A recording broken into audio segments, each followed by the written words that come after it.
आशीष नंदी जी के द्वारा लिखी गई पुस्तक the intimate enemy and rediscovery of self, शायद ऐसा कुछ उसका टाइटल है।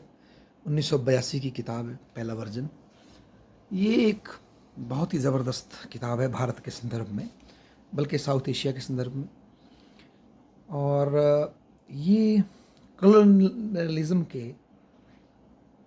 का इम्पैक्ट, जो पोस्ट कॉलोनियल भारत के स्टेट पर जो साइकोलॉजिकल इम्पैक्ट पड़ा है, भारत की आइडेंटिटी पर जो साइकोलॉजिकल इम्पैक्ट पड़ा है वेस्टर्न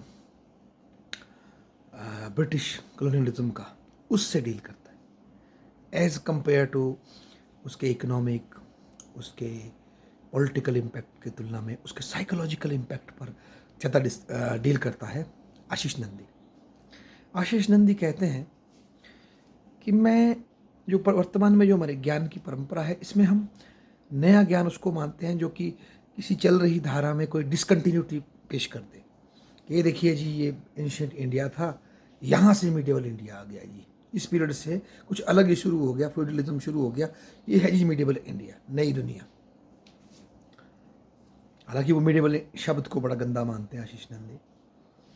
इसी तरह से ये देखिए, अंग्रेज आ गए और ये मॉडर्न एरा शुरू हो गया, मॉडर्न एरा शुरू हो गया। एक डिसकंटिन्यूटी आ गई, एक लंबी जो परिवर्तन की जो परंपरा थी, उसमें सडनली कुछ नया ही आ गया जी। तो उसी को हमारा माइंड पिक करता है, ऐसा आशीष नंदी कहते हैं।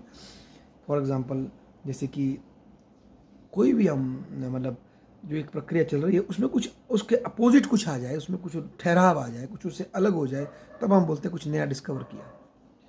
आशीष नंदी कहते हैं कि मैं डिसजंक्शंस की तुलना में कंटिन्यूटी को फोकस करता हूँ।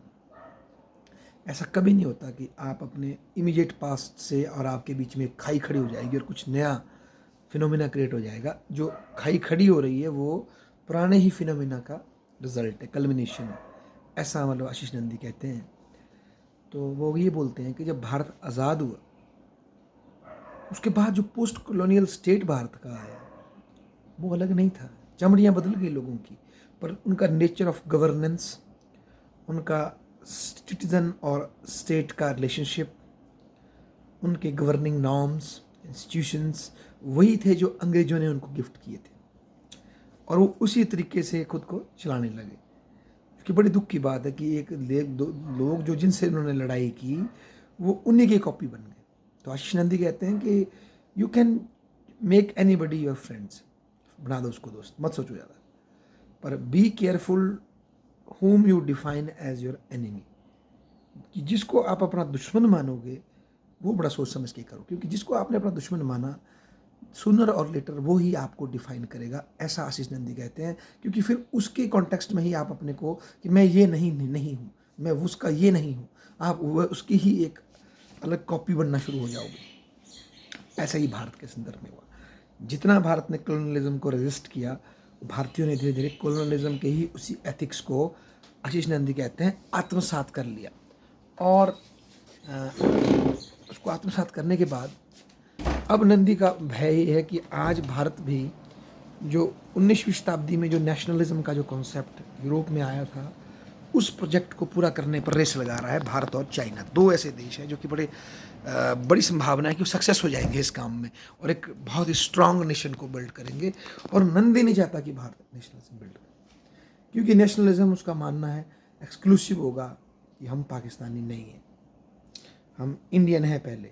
और जो जितनी भी हमारी डाइवर्स आइडेंटिटीज़ जो हैं, एज ए गुजराती, मराठी, सिंधी, हिमाचली, सब खत्म हो जाएगी और सबसे पहले नेशन फर्स्ट हो जाएगा। तो नंदी जी को ये बात पसंद नहीं, वो ये बोलते हैं गलत है। मैं चाहता हूँ भारत डाइवर्स रहे, लूज रहे, बहुत ज़्यादा फेडरलाइज्ड हो जाए, मल्टीपल आइडेंटिटी भारत में हो, ताकि शांति स्थापित हो। ऐसा नंदी का अपना सोच है।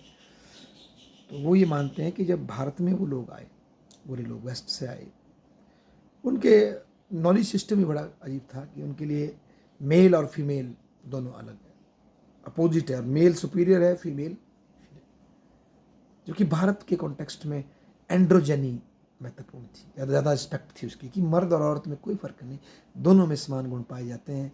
हाँ, आप बायोलॉजिकली पुरुष दिखते हैं, पर आपका हृदय से आप नारी भी हैं। आप बायोलॉजिकली औरतें, पर हृदय से आप पुरुष भी हो सकते हैं।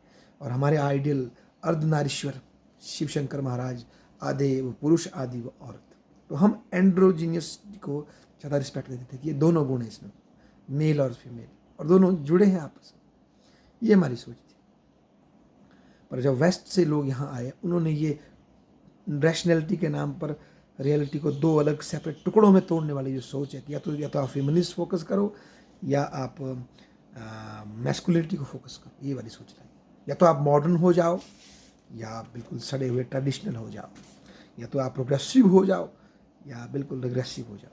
ये जो रैशनैलिटी के नाम पर चीज़ों को तोड़कर रियलिटी को देखने की जो ये समस्या थी मॉडर्निटी की, वो उन्होंने भारत पे इम्पोज की, और अब भारत भी उसको ले रहा है।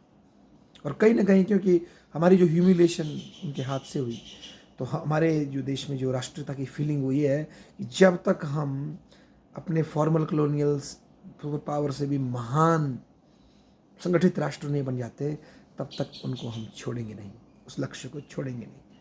इसलिए आशीष नंदी का टाइटल है इंटीमेट एनिमी, जिससे हमें घृणा है, जिससे हम नफरत करते हैं, हमारा बहुत क्लोज शत्रु है, असल में वही हमारे अंदर है।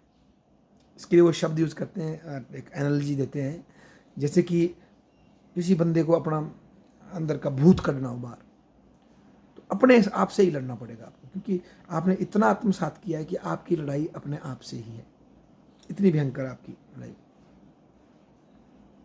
और आशीष नंदी को लोगों पे फेथ है, वो बोलता है मुझे लोगों पे फेथ है कि लोग जो है ट्रांसफॉर्मेशन ला सकते हैं और एक डाइवर्स मल्टीलिंगुअल और मल्टी आइडेंटिटी सेंट्रिक इंडिया की स्थापना कर सकते हैं, ऐसा कहते हैं आशीष नंदी। तो मोर ओवर उनका वर्क फोकस है साइकोलॉजी पर, जो कि पोस्ट कॉलोनियल भारत में आज भी विद्यमान है because of the long period of colonial rule. हालांकि ये बता दें कि आशीष नंदी मुगल पीरियड को बड़ा पॉजिटिव मानते हैं, वो अंग्रेजों की पीरियड को ही ज़्यादातर कॉलोनियल रूप से लेंसेज से आशीष नंदी देखता है। धन्यवाद।